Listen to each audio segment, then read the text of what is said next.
이제 오늘은 우리가 다윗 이야기를 살펴보는 가운데 이제 5번째 시간이 되겠습니다. 오늘 우리가 살펴보려고 하는 주제는 우정이라고 하는 주제로 제목이 붙어 있고요. 다윗과 요나단 이야기이다. 일단 생각하시면 되겠습니다. 우리가 다윗과 요나단 이야기를 이해하려면 사실 다윗과 사울 사이에 있었던 관계도 조금 더 깊이 있게 살펴봐야 할 것이고, 그 과정에서 이제 다윗과 요나단의 관계가 어떻게 그려지고 있는가라고 하는 이런 이야기들을 오늘 함께 나눠보게 될 것 같습니다. 지난주에 우리가 함께 나눴던 주제가 기억이 나십니까? 다윗과 골리앗에 대해서 나누었죠. 그러면서 특별히 상상력이라고 하는 주제로 다뤘는데요. 단순하게 우리가 어떤 꿈꾸는 상상력 정도에 국한된 의미가 아니라 우리의 생각이 누구에게 사로잡혀 있는가의 문제로 우리가 이제 상상력이라고 하는 주제를 다루었습니다. 우정이라고 하는 것도 오늘 그렇게 여러분들 생각하시면 될 것 같습니다. 조금 더 깊이 들어가면 참된 관계란 무엇인가, 단순하게 어떤 친구를 사귀고 피할 것인가 정도의 문제가 아니라 우리가 인생을 살면서 맺는 참된 관계란 무엇인가 라고 하는 관점에서 오늘 이제 이야기를 좀 해보도록 하겠습니다. 먼저 몇 번 소개해드린 적이 있는 그 이명수 목사님 영성과 삶이라는 책에 이런 그 대목이 있는데 한번 여러분들에게 소개를 해드리고 싶습니다. 인간은 독존적 존재가 아니다. 서로 의존하며 살아가는 의존적 존재다. 의존적 존재란 관계성 가운데 살아가는 존재라는 뜻이다. 인간의 존재 방식은 관계를 맺고 살아가는 데 있다. 일단 여기까지 한번 끊어볼게요. 조금 어려운 표현을 쓰셨습니다만 사람은 결국 관계적인 존재다 라고 하는 것입니다. 그러니까 사람은 홀로 태어날 수도 없고 홀로 존재할 수 없는 그런 그 실존을 가지고 있다라고 하는 의미로 설명할 수 있겠죠. 모든 사람은 관계 속에서 살아갈 수밖에 없다라고 하는 것입니다. 한자어를 보면 사실은 대단히 의미심장하죠. 인간이라고 말할 때 사실은 사람 인자 자체도 두 존재가 서로 기대어 있는 듯한 모습이죠. 그리고 인간을 말할 때 사이간자를 씁니다. 그러니까 사람, human race라고 하는 것은 도대체 무엇인가? 사람 사이의 관계, 서로 기대어 있는 존재라고 하는 것이 이제 인간이라고 하는 그런 한자어 속에서도 이제 드러나는 것이죠. 자, 그런데 조금 더 깊이 들어가면 그렇게 우리가 관계적인 존재이지만 모든 관계가 다 동일한가? 이런 질문을 던질 수 있습니다. 이명수 목사님 이제 이어서 이렇게 이야기를 하시는 거예요. 그러한 관계에는 나와 당신의 관계가 있다. 그러니까 두 종류의 관계로 크게 요약할 수 있다는 것입니다.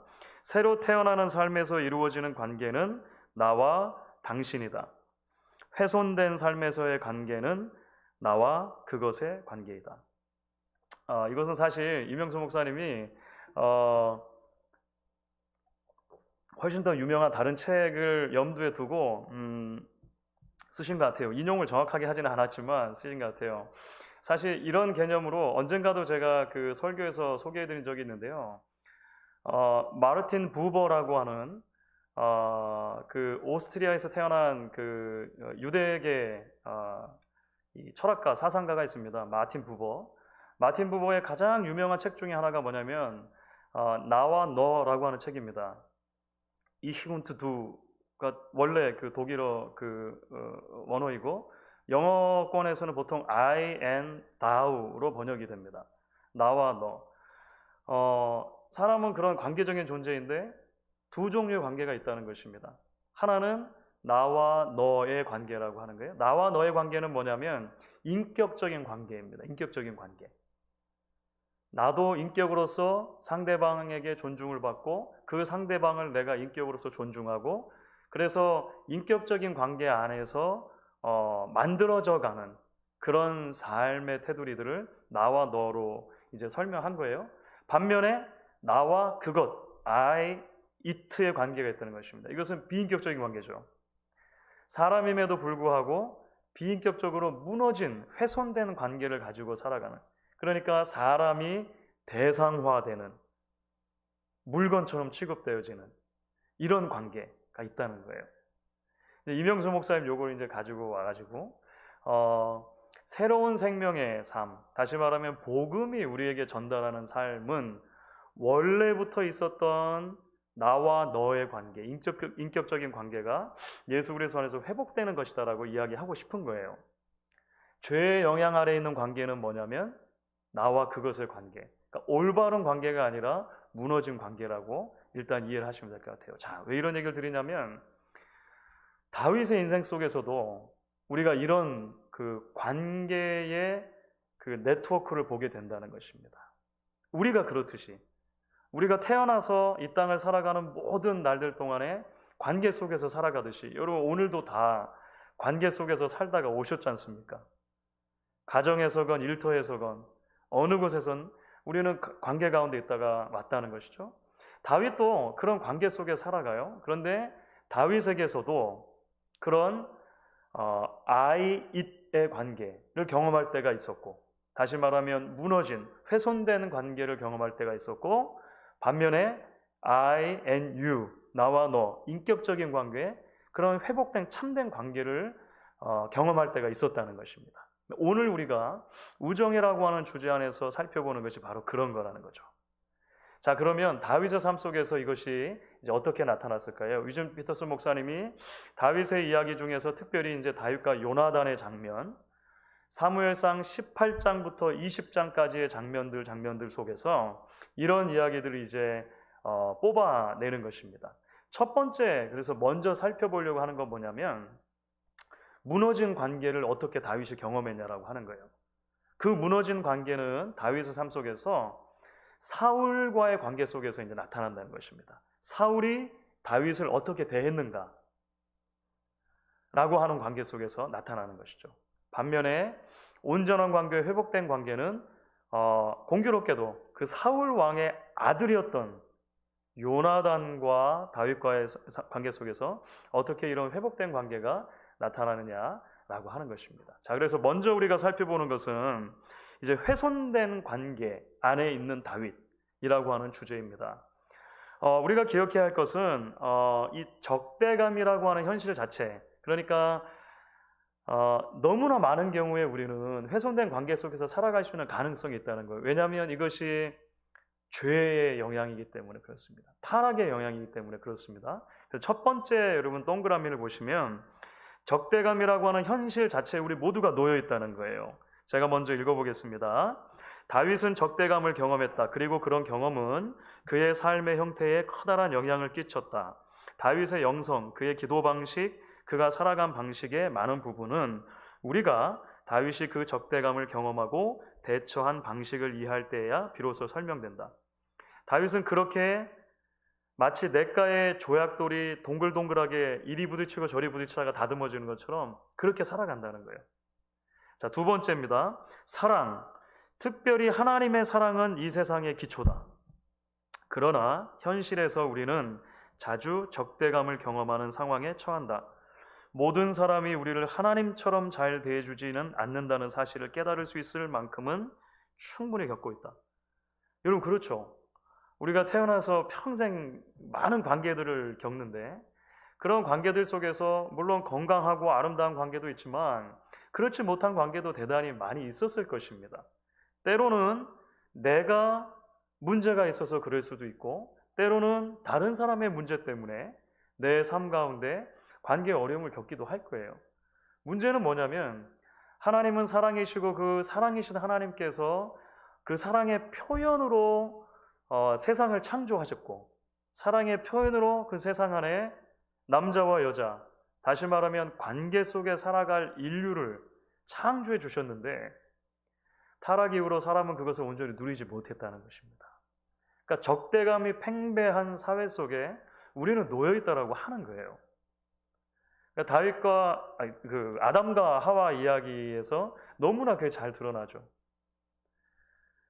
죄가 들어오기 전에 다윗은 자기에게 나오는 하와를 보며 사랑의 세레나데를 불렀다라고 제가 몇 번 말씀드렸죠. 이는 내 뼈 중에 뼈요 살 중에 살이라. 이것을 남자에게서 취하였으니 여자라고 할 것이다. 남자와 여자가 다른 존재가 아니라 하나에서 나온 존재이고 곧 나의 뼈 중에 뼈고 살 중에 살 같은 이런 아름다운 관계. 그런데 이것이 타락이라고 하는 것이 들어오고 나서, 죄가 들어오고 나서 곧바로 적대적인 관계로 변하게 되죠. 그렇죠? 하나님께서 아담에게 왜 선악과를 따먹었냐라고 추궁하셨을 때 아담의 가장 먼저 튀어나온 답변은 뭐냐면, 하나님이 내게 주셔서 함께 있게 한 저 여자가 따먹게 함으로, 그 사랑의 아름다운 노래가 금방 적대적인 핑계로 바뀌어버린다고 하는 것이죠. 아담과 하와가 에덴 동산에 쫓겨나서 이제 자녀를 낳기 시작합니다. 처음으로 이 땅에 아담과 하와를 통해서 태어난 인류가 누구냐면 가인과 아벨이죠. 가인과 아벨. 놀랍게도 한 배에서 태어난 형제임에도 불구하고 가인과 아벨 사이에 있었던 그런 불타는 듯한 적대감, 결국 가인이 아벨을 들에서 돌로 쳐 죽이는 인류 최초의 살인이라고 하는 것이 이런 관계 무너짐 속에서 나타나는 것이죠.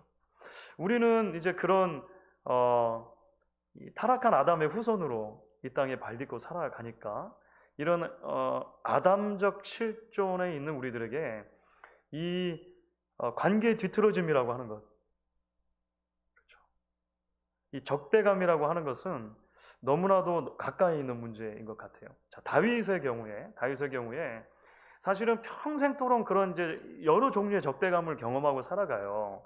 나중에 가면 막 자녀들까지도 반란하지 않습니까? 반란을 막 일으키지 않습니까? 그런데 이제 우리가 다윗의 이야기의 첫 부분에 살펴보는 것은 무엇보다도 사울과의 관계 속에서 이런 적대감이 증폭된다라고 하는 것입니다. 자, 그래서 이제 다윗을 향해 불타는 사울의 적대감이라고 하는 문제를 한번 살펴보도록 할게요. 유진 피터스 목사님 이렇게 이제 요약을 합니다. 다윗이 적대감을 경험하는 주된 원천은 사울 왕이었다. 사울은 다윗이 선했기 때문에 그를 증오했다. 우리가 살다 보면 내가 크게 잘못을 해서 사실은 이제 시험을 당하는 경우들이 종종 있습니다. 그러니까 그 베드로전서의 표현대로 하면 맞을만 해서 맞는 종이 있다는 거예요. 그렇죠. 그러니까 내가 실수하거나 내가 잘못해서 겪는 어려움들이 있을 수 있는데 그렇지 않은 경우들도 있다라고 성경은 우리에게 말을 해요. 애매히 받는 고난이 있다는 것입니다. 이게 이제 베드로전서식의 표현인데요. 애매히 받는 고난. 다윗의 경우는 그런 경우였다는 것이죠. 다윗은 잘한 것이 거의 다입니다. 그러니까 적어도 이 지점까지는 그래요. 그렇죠. 나라를 구했고 사울의 궁에 들어가서 사울을 위해서 그 수금을 하프를 연주해 주어서 악신을 떠나게 했고 곁에서 충성되이 지켰고 뭐 이런 것밖에 한 게 없어요. 그런데 사울이 그를 미워하는 것입니다. 자, 얼마나 미워했냐면 다음 동그라미 보시면 이렇게 돼 있죠. 18장의 나머지부터 20장까지는 사울이 6번에 걸쳐 다윗을 없애려고 한 일을 자세히 다루고 있다. 3번은 창을 던져서 죽이려 했고 2번은 처음에는 메랍과 그 다음에는 미갈과 결혼시켜주는 조건으로 블레셋인들의 손에 죽을 것이 거의 확실한 상황으로 몰아넣었으며 한 번은 암살단을 보냈다. 요나단이 나중에 이제 어쩔 수 없어서 이제 살려주면서 이제 다윗이 도망을 가는 장면이 나옵니다. 그러니까 아예 사울을 피해서 10년을 도망 다니거든요. 그 전까지입니다. 그 전까지 사울은 적어도 6번 정도 다윗을 죽이려고 했습니다. 놀랍게도 3번은 바로 곁에서 다윗이 하프를 켜고 있는데 자신을 위해서 지금 이거 치료제잖아요. 그래서 이제 음악을 연주해서 거의 이제 역사상에 이제 기록된 것으로는 남아 있는 아마 최초에 가깝다고 생각하는데 음악 치료법. 음악 치료법은 요중에 만들어진 게 아니라 이미 이때도 있었다는 거 아닙니까? 다윗을 통해 가지고 사울이 그런 이제 치유를 받고 있는 상황에서 갑자기 그 다윗이 미워지는 거예요. 그래서 감정을 억누르지를 못하는 것입니다. 내가 저 다윗을 오늘 벽에다가 박을 것이다 라고 하면서 곁에 있던 창을 들어서 바로 던지죠. 다윗이 날려뺏기 망정이죠. 그 창을 피해요. 그 창을 한 자리에서 2번을 피하고 나중에 1번을 더 피하죠. 사울이 나중에는 아주 조직적으로 계획적으로 이제 다윗을 죽이려고 합니다. 처음에는 감정에 불타서 그랬다가 조직적이고 계획적으로 죽이려고 하는데 2번은 자신의 딸을 결혼시키려고 하는 방식으로 다윗을 죽이려고 해요. 결혼 조건으로 자꾸 뭘 내세우냐면 내가 내 딸을 주려고 하는데 그러려면 블레셋하고 싸우고 와라. 자꾸 이렇게 하는 거예요. 그러니까 이것은 남의 칼을 빌려서 죽이려고 하는 것이죠. 처음에는 메랍이라고 하는 딸, 아예 결혼 자체가 성사되지 않았습니다. 다음에 미갈이라고 하는 딸, 미갈과 결혼시킬 때는 아예 조건을 내놔요. 가서 블레셋 사람을 100명을 죽여라. 그리고 그 증거로 신체 일부를 잘라서 와라. 그걸 증거로 제시하면 결혼시켜줄게.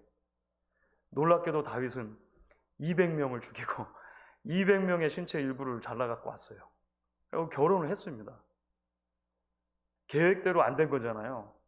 그래서 아니 자기 딸하고 결혼한 사위잖아요. 사위. 암살단을 보냅니다. 밤에 죽이려고 사울이. 그것을 미갈이 눈치를 채요. 그래가지고 그 사무엘상 보면 아주 재밌는 장면이 나오는데 미갈이 다윗을 피신을 시킵니다. 그리고 나서 아버지를 속여요. 그 염소털로 만든 인형에다가 이렇게 머리를 털로 만들어서 꾸며놓고 침대에 눕혀놓고 아버지를 속인단 말이죠. 이런 일들이 이제 벌어지고 나서 계속적인 생명의 위협을 다윗은 느끼게 된다라고 하는 것이죠. 자, 여러분, 도대체 왜 사울이 이토록 다윗을 향한 적대감을 키워갔던 것일까요? 다시 거꾸로 말하면 다윗을 향한 사울의 적대감의 근원이 무엇이냐고 하는 것입니다. 자, 그것은 사울이 가지고 있는 모든 종류의 관계에 있어서 뒤틀어져 있는 모습으로 우리가 아마 이해를 할 수 있을 것입니다. 그것이 이제 다음 이 포인트인데요. 참된 관계를 잃어버린 사울. 이 지점이 유진 피터슨 목사님이 이제 지적하는 여러 가지 내용 중에 저는 굉장히 중요하고 탁월한 그 관찰이라고 생각을 합니다. 첫 번째 동그라미 한번 제가 읽어보겠습니다.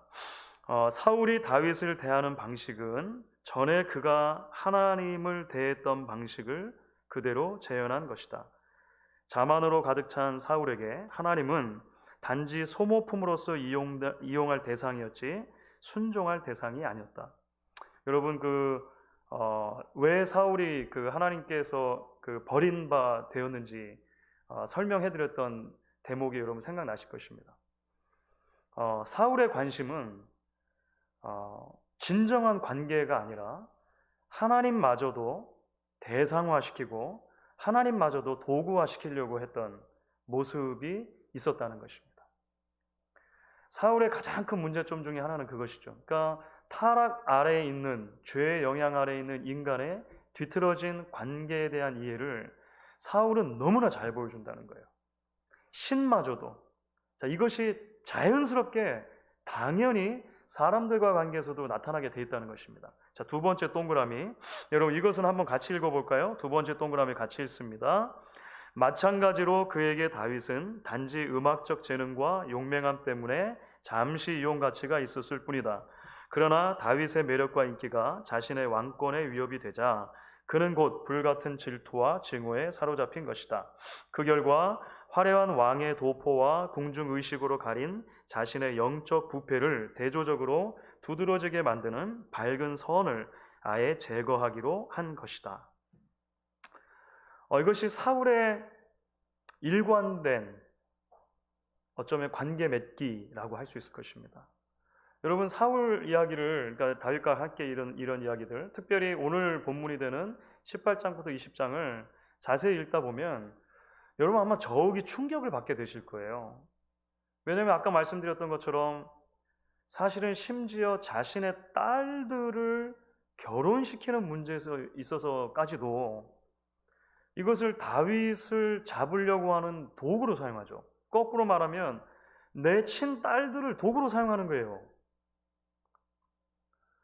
그러니까 사울은 모든 관계에 있어서 이렇게 뒤틀어진 관계를 갖고 살아가죠.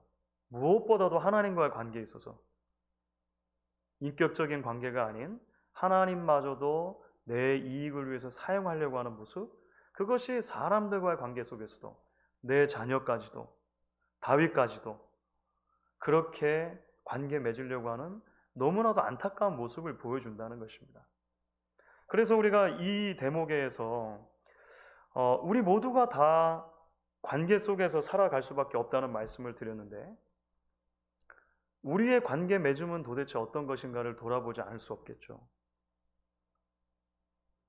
하나님과의 관계 속에서, 내 이웃과의 관계 속에서, 교우들과의 관계 속에서, 부부의 관계 속에서, 자녀들과의 관계 속에서 우리의 관계들이 혹시 뒤틀어져 있지는 않은가라고 하는 것입니다. 나와 너의 관계, 참된 인격적인 복음 안에 회복된 관계를 우리가 진짜 누리고 있는가? 아니면 죄의 영향 아래서 무너져서 나와 그것의 관계, 자꾸만 대상화하려고 하는 그러한 관계의 흔들림은 없는가? 우리가 돌아보지 않을 수 없다는 것입니다. 자, 그래서 오늘 이제 우리가 후반부 이야기로 들어가면서 다윗이 경험했던 또 하나의 관계 모델을 살펴보는 것이 대단히 중요하다라고 생각을 합니다. 다윗은 사울과의 관계 속에서 정말 어려움을 겪었어요. 사실은. 놀랍게도 그 사울로부터 여러 번의 죽을 고비를 넘기는 이야기와 함께 마치 날줄과 시줄처럼 얽혀있는 또 하나의 이야기가 있는데 그것은 바로 다윗이 요나단과 맺는 관계입니다. 요나단과 맺는 관계. 자, 그래서 이것을 우리가 회복된 관계, 즉 나와 너의 관계라고 하는 관점에서 살펴볼 수 있을 것 같아요. 자, 적대감 가득한 현실 속에서 꼽힌 참된 우정이라고 한번 제가 제목을 붙여봤는데 쭉 한번 읽어보겠습니다. 이렇게 악랄한 살인 음모가 펼쳐지는 이야기이지만 그 속에는 다윗과 요나단의 비범한 우정 이야기도 함께 섞여 들어가 있다. 광기와 발광, 비열함과 증오를 겪는 와중에서도 다윗은 요나단과의 우정을 통해 흔치 않는 사랑을 경험할 수 있었다. 자, 그 다음 동그라미입니다. 다윗에 대한 요나단의 우정은 마치 대괄호처럼, 큰 괄호처럼 다윗을 죽이려고 하는 사울의 거듭된 시도, 충동적인 것에서부터 계획적인 것까지를 막았다.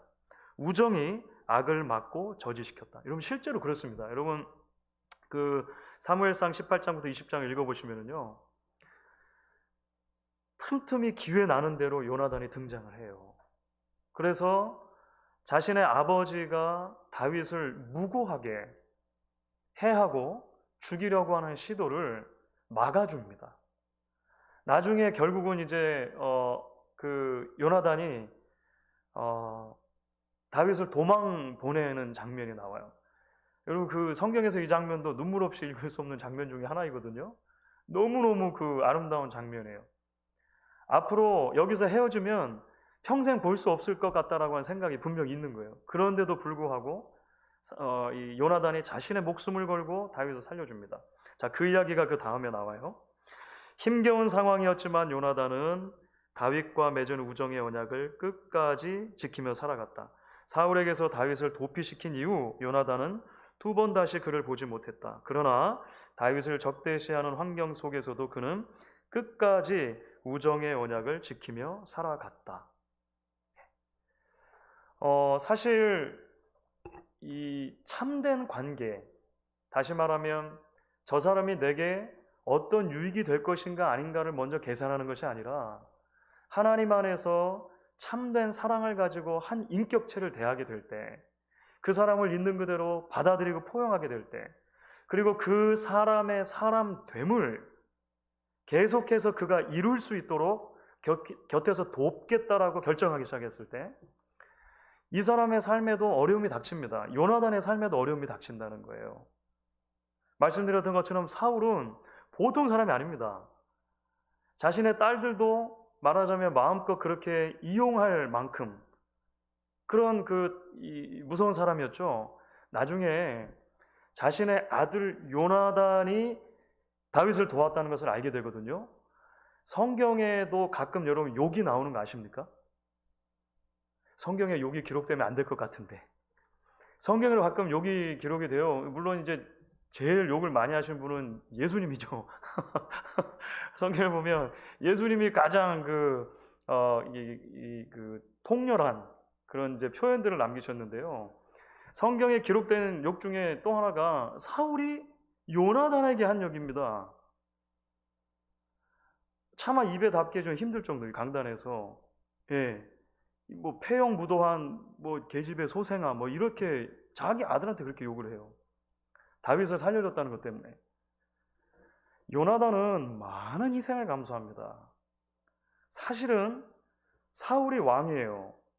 예전의 왕정 제도에서는 특별히 문제가 없으면, 다시 말해 반란이 일어나는 경우가 아니라면 그 왕권은 물려지는 왕권이었습니다. 대대로 이어지는 왕권인 거예요. 그러면 왕조가 되죠. 그러니까 사울에게 아들이 있었고 그 아들이 요나단이라면, 사실 정상적인 방법을 통해서라면 그 다음 차기 왕은 요나단이 되는 게 맞는 거예요.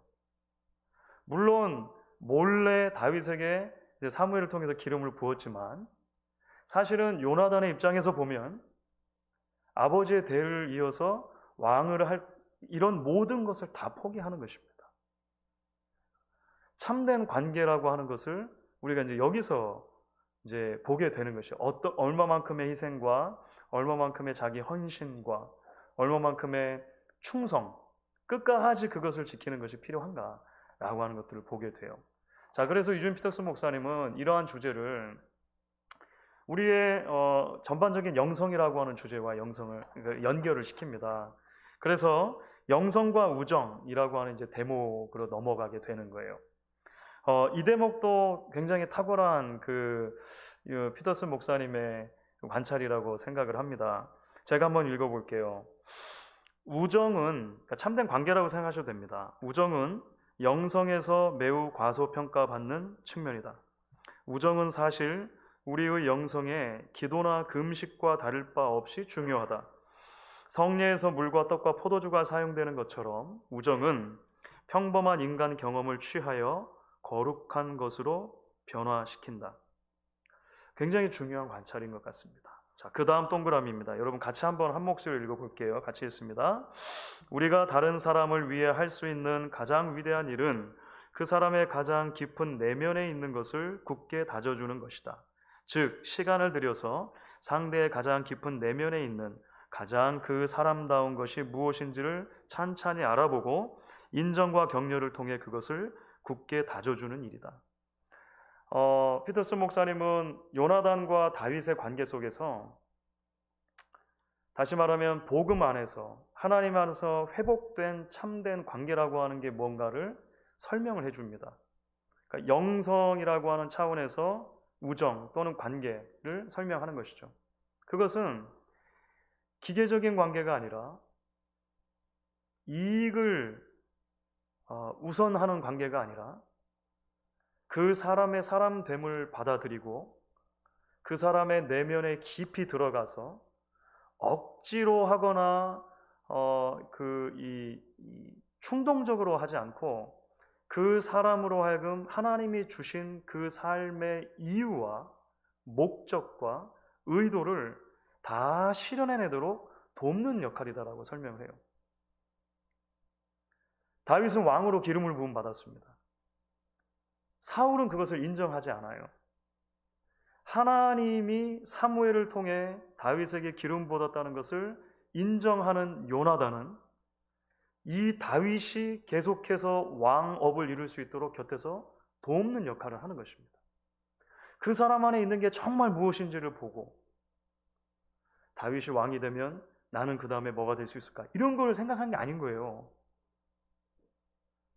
이 관계 자체가 하나님이 너와 나에게 주신 삶이라고 하는 이 소중한 삶의 존엄함 속에서 하나님의 뜻을 이루는 도구로 사용되는 거예요. 다시 말하면 서로가 서로의 비전을 이루어주는 사람인 거죠. 굉장히 중요한 관찰이라고 생각이 됩니다. 자, 그 다음 동그라미를 읽어볼게요. 우리는 우리의 겉모습만 보는 사람을 수없이 많이 만난다. 그들은 우리를 보면서 우리가 어떤 이용 가치가 있을지 그리고 우리에게서 무엇을 얻어낼 수 있을지 계산하기 시작한다. 그들은 우리 각자를 한 사람의 인간으로 대하려 하지 않는다. 자, 그 다음 동그라미입니다. 그런데 우리 삶에 이와는 다르게 들어오는 사람이 있다. 그는 우리를 이용할 목적으로 바라보지 않고 넉넉한 마음으로 우리 내면의 진실에 관심을 가지며 우리의 약점을 잡거나 우리에게 흠집을 내려 하지 않고 우리의 속생각을 알아주며 내적 신념을 따르려는 삶의 어려움을 이해해주고 우리의 내면 가장 깊은 곳을 굳게 다져준다. 그는 바로 친구다. 영성이라고 하는 측면에서 우정이라고 하는 주제를 이야기할 때 사실 이 이야기를 하고 싶은 것이죠. 피터슨 목사님은 이 이야기를 영성의 한 측면으로서 건강한 인간관계라고 하는 주제로 이야기를 하고 싶은 것입니다. 서로를 하나님이 만드신 그 하나님의 형상으로 바라보아주고 하나님의 형상인 그를 통해서 말씀드렸던 것처럼 하나님이 하시려고 하는 계획이 분명히 있다는 것을 깨닫고 있는 모습 그대를 받으며 여전히 물론 죄의 영향 가운데 있기 때문에 약함이 있고 악함이 있어서 그 하나님의 뜻을 이루어가는 과정에 돌뿌리가 있을 수 있지만 넘어지기도 하고 실패하기도 하고 잘 못하기도 하고 하지만 계속 곁에서 붙들어주며 그 일을 계속 서로 같이 할 수 있도록 그래서 잠언의 말씀에 의하면 철이 철을 날카롭게 하는 것 같이 친구가 그 친구의 얼굴을 빛나게 한다라고 하는 말씀처럼 철이 철을 날카롭게 하려면 사실은 많이 부딪혀야 됩니다. 그렇죠. 많이 갈려져야 돼요. 이런 모든 과정이 하나님이 주신 그 존귀한 우리의 인생 됨을 이루는 과정의 일부라고 이제 우리가 생각을 하게 되는 것이죠.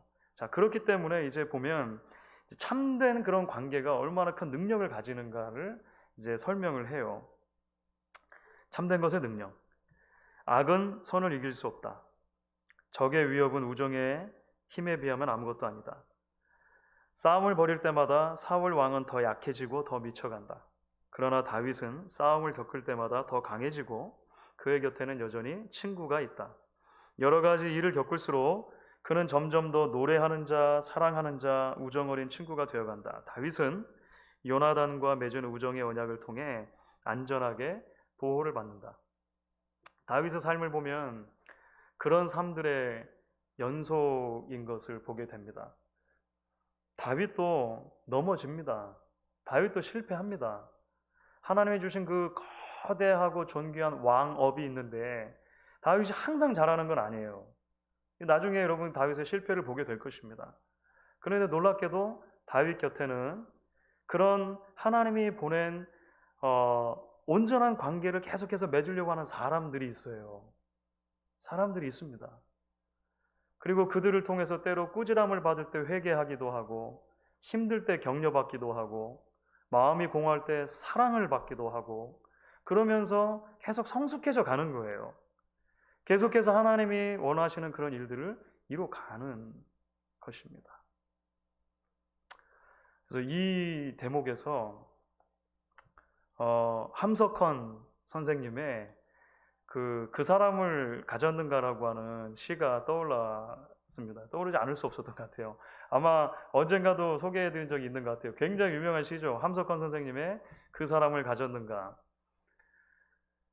말리길 나서는 날 처자를 내맡기며 맘 놓고 갈 만한 사람, 그 사람을 그대 가졌는가?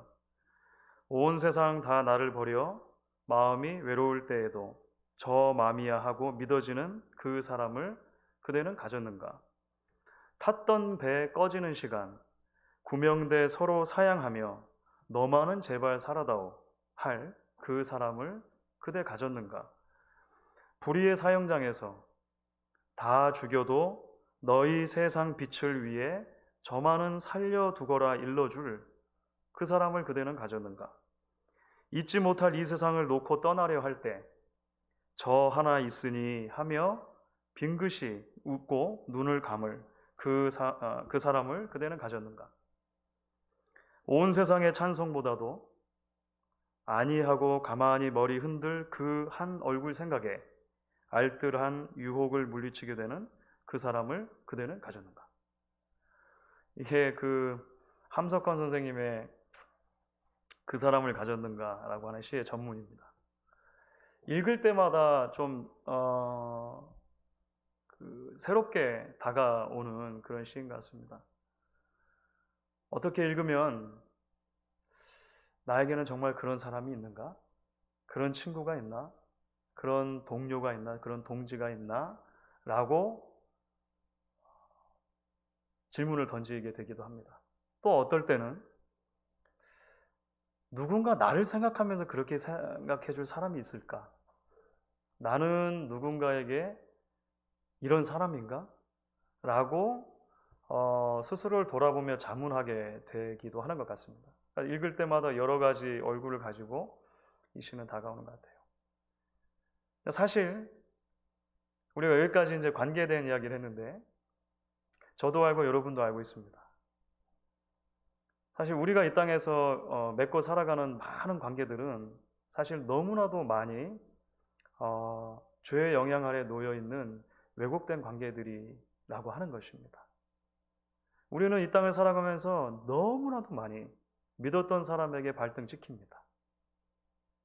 철석같이 내가 그 사람이다. 그 사람이구나, 있구나, 내 곁에 있구나 라고 했는데 사실은 그 사람이 아니었다는 것을 발견하고 마음이 아려오는 경험들을 수도 없이 합니다. 거꾸로도 마찬가지입니다. 우리는 내 스스로를 평가할 때는 너무나 관대합니다. 그래서 나는 정말 마음만은 저 사람한테 진짜 좋은 친구야. 나는 정말 좋은 목사야. 좋은 리더가 되고 싶어. 좋은 동료, 인생길을 같이 걷는 사람이 되고 싶어라고 생각합니다. 그런데요, 우리도 넘어집니다. 우리도 실수합니다. 우리의 말이 누군가의 가슴속에 화살같이 박혀서 지금도 아마 아프게 하고 있을지 모릅니다. 우리는 잊어버렸지만 우리는 다 연약하다라고 하는 거예요.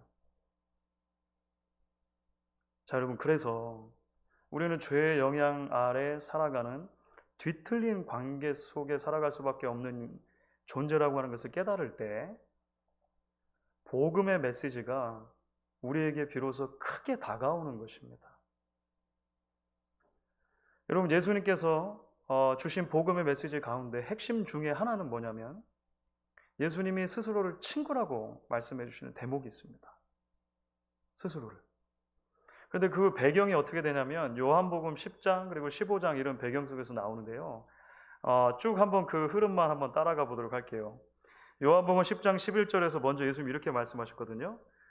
나는 선한 목자라 선한 목자는 양들을 위하여 목숨을 버리거니와. 15장에 가면 이런 얘기를 하십니다. 사람이 친구를 위하여 자기 목숨을 버리면 이보다 더 큰 사랑이 없나니. 그리고 나서 너희는 내가 명하는 대로 행하면 곧 나의 친구라. 이 도대체 명령은 무엇인가? 이게 12절에 사실은 나와요. 내 계명은 곧 내가 너희를 사랑한 것 같이 너희도 서로 사랑하라 하는 이것이니라. 여러분, 큰 틀 안에서 복음은 우리에게 뭐라고 말을 하냐면 뒤틀린 관계 속에서 살아갈 수밖에 없는 우리를 위해 우리가 아직 죄인 됐을 때에 예수께서 오셔서 우리를 대신에 죽어주심으로 참 친구가 되어주셨다는 선포라고 하는 것입니다. 진짜 관계, 진짜 관계를 예수님이 오셔서 맺어주신다는 거예요. 그 안에서 다시 우리를 이 땅에 발딛고 살아가지만 참된 관계를 맺는 관계, 그 사람들로 이제 불러주시는 거죠. 내가 너희를 사랑한 것 같이 너희도 서로 사랑하라. 이 계명을 지키면 계속해서 너희는 나의 친구다 라고 예수님 불러주신다는 거예요. 이 복음이 놀라운 대목이라고 저는 믿습니다.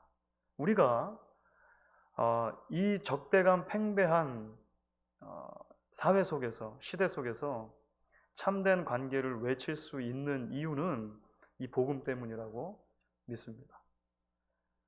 우리의 죄짐을 맡으시고 자신을 십자가에 달아 죽으신 예수께서 지금도 우리를 친구라고 불러주시고 그 안에서 우리를 회복된 관계로 초대하신다라고 하는 이 준엄한 부르심을 우리 같이 들을 수 있으면 좋겠습니다.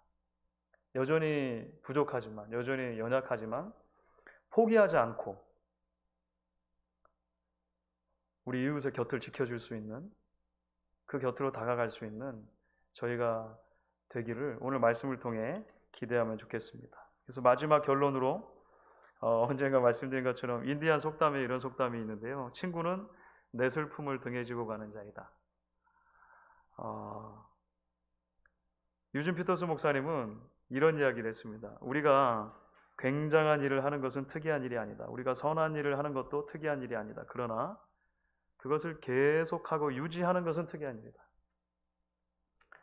한 번의 헌신, 한 번의 선행을 넘어서는 바른 관계 안에서 살아가는 것은 평생 우리를 부르신 하나님의 부르심이구나 라고 하는 것을 기억하고 결단할 수 있는 저와 여러분 될 수 있기를 주의 이름으로 축원합니다.